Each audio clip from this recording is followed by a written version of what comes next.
Welcome to Christmas Cheer number 19 and number 5 of Maggie's Christmas Angel.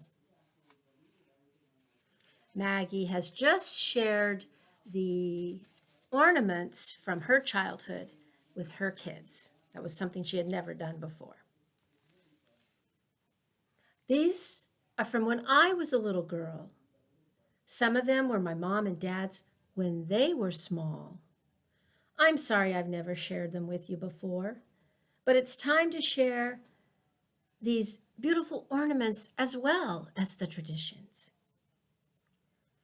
Leading them over to the sideboard, Maggie said, "So here's our first old new tradition for this family, and I want to share it with you now." She told them about the Advent wreath. Of course, she first had to explain what Advent was. The book she'd bought from the church gift shop described the 4 weeks of prayer and preparation while waiting for the birth of the Christ child. The symbolism of the circle and the evergreen was explained to her now interested family. She laughed as she told how her and her brother fought for the honor of lighting the candles. It's already the second week of Advent, so tonight you and Kelly can each light one candle. But before you do, there's one more thing. Picking up her newly purchased Bible, Maggie turned to the first chapter in Luke. Before we light the candles, we're going to read a little bit out of the Bible.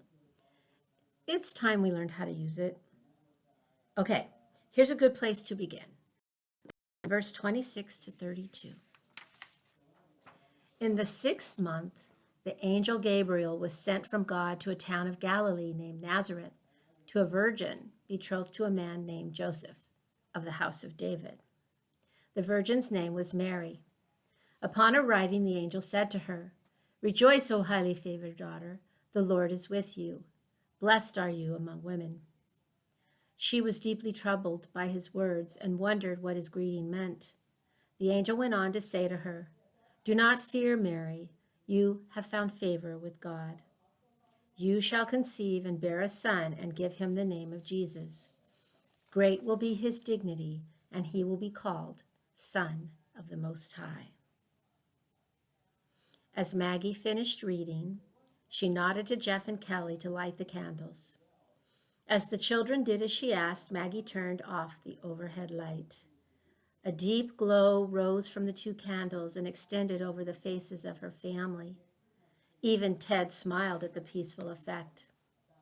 Jeff and Kelly looked at their mom with wonder. The same thought crossed both of their minds. This hasn't been so bad. It might be workable.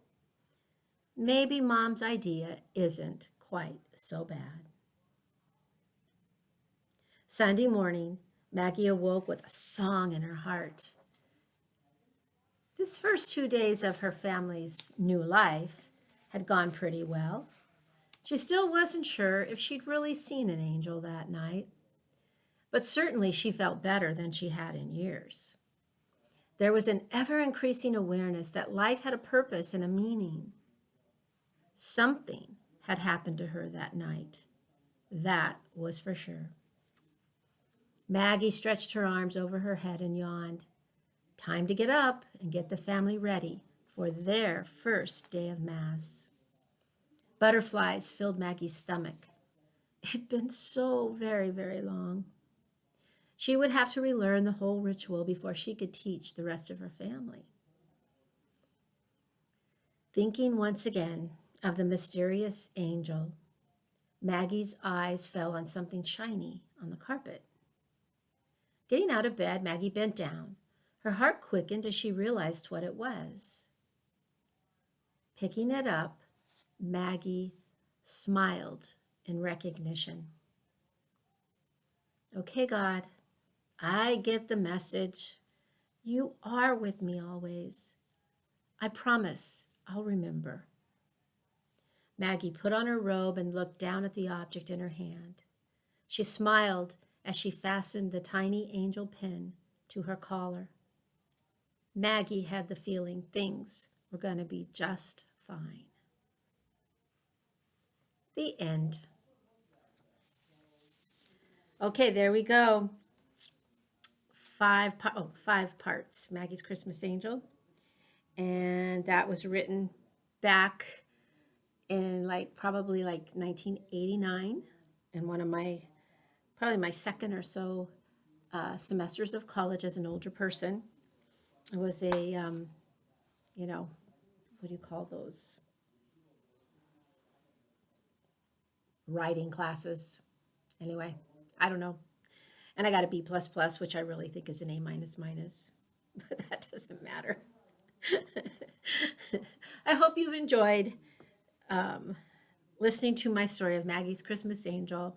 And of course, what was really with me as we read through it at the time is that there's more to this season than all of the hoopla. And in any year, I think this year has been one of those to really help us really get down to the nitty gritty of what's important.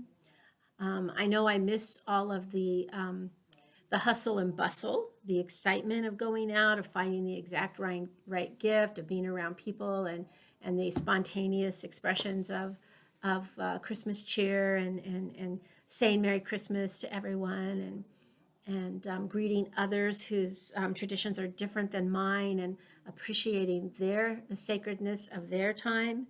I recognize that not everyone celebrates Christmas, which is a religious time. And then there's Christmas, because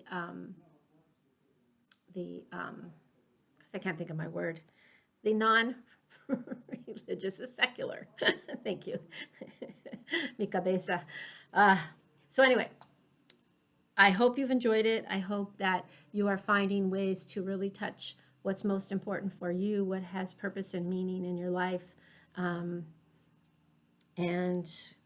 Merry Christmas. Many, many blessings. And I don't know what Integrative Wisdom is going to do. Well, Christmas cheer will continue for another few days until, I'm not sure, the 25th, I guess. And then we'll transition into the 12 days of Christmas. That's probably what we'll do. All right, then. Now we have a plan. Thanks a lot, everybody. Bye-bye.